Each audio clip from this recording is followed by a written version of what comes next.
Antum tinggal catat poin-poinnya. Yang pertama yaitu al-ilmu. Karena kita disuruh untuk bersyukur kepada Allah SWT dengan Islam kita. Bagaimana kita bisa tahu tentang Islam? Ya dengan ilmu. Yang dimaksud dengan ilmu di sini maksudnya ilmu apa? Ilmu syar'i. Perhatikan. Yang dimaksud dengan ilmu di sini ilmu apa? Ilmu syar'i. Kalau ilmu syar'i berarti apa? Al-Quran dan As-Sunnah. Seperti yang dikatakan para ulama, al-ilmu qala Allahu, qala Rasuluhu, qala sahabatu. Ilmu itu yaitu firman Allah, sabda Rasulnya, dan perkataan para sahabat. Karena kita wajib untuk mengikuti pemahaman mereka. Karena mereka yang paling paham tentang Quran dan mereka yang paling paham tentang Sunnah. Kemudian ilmu ini adanya ya di Quran dan Sunnah. Ini ilmu syar'i ini di Quran dan Sunnah. Ini harus kita ingat. Dan ilmu ini yang gak ada yang lain, Quran dan Sunnah. Dalam Islam gak ada istilah ilmu laduni, gak ada dalam Islam. Kan ada orang bilang, oh dia gak belajar, dia punya ilmu laduni. Dari mana? Itu ilmu setan. Gak ada ilmu laduni. Dari mana? Belajar sama siapa dia?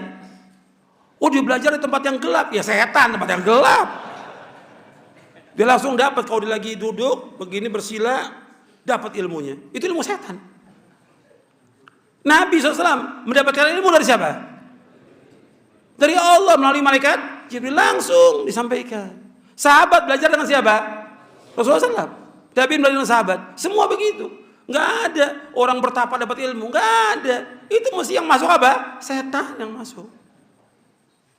Nggak ada misalnya ilmu. Nggak ada.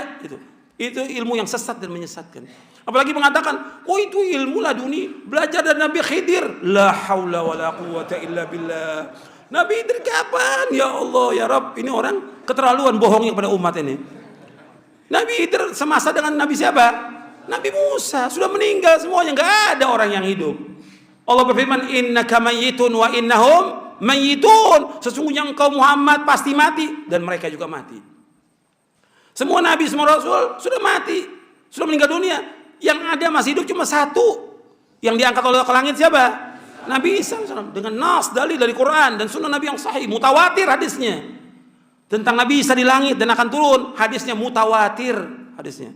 Diriwayatkan dari banyak sahabat, ke banyak tabi'in, ke banyak tabi'in, terus sampai dicatat oleh puluhan ulama di hadis. Sahih riwayatnya, mutawatir.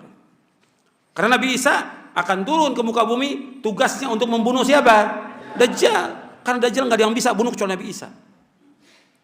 Dari mana kita tahu? Pernah ada seorang sahabat pernah mengatakan, ya Rasulullah, ini Ibnu Sayyad ini Dajjal ini.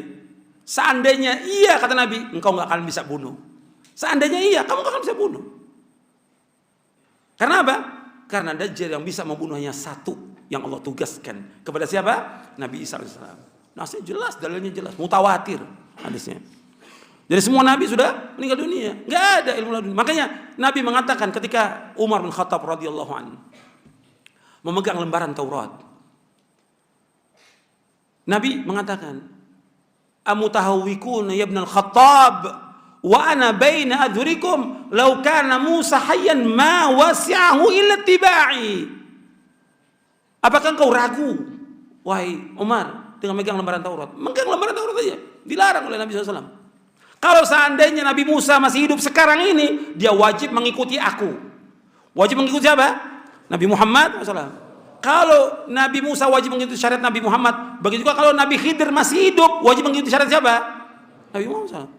Semuanya, hatta Nabi Isa mengikuti syariat Nabi Muhammad. Makanya ketika Nabi Isa turun membunuh Dajjal, kan turunnya di Menara Putih di Damaskus. Dibawa oleh malaikat turun. Sampai sana orang sedang mengerjakan sholat subuh. Yang menjadi Imam Mahdi. Kemudian dipersilakan Nabi Isa untuk jadi imam. Gak mau Nabi Isa. Imamukum minkum takrimatullah ala hadhil ummah, kata Nabi Isa. Imam itu dari kalian, bukan aku. Sebab aku harus ngikut syariat Nabi kalian. Ini kemuliaan Allah atas umat Nabi Muhammad SAW. Nabi Isa mengakui bahwa dia gak berhak untuk jadi imam. Yang berhak tetap Imam Mahdi, yang mengikuti Nabi Muhammad SAW, yang namanya sama dengan Nabi Muhammad SAW nanti di akhir zaman.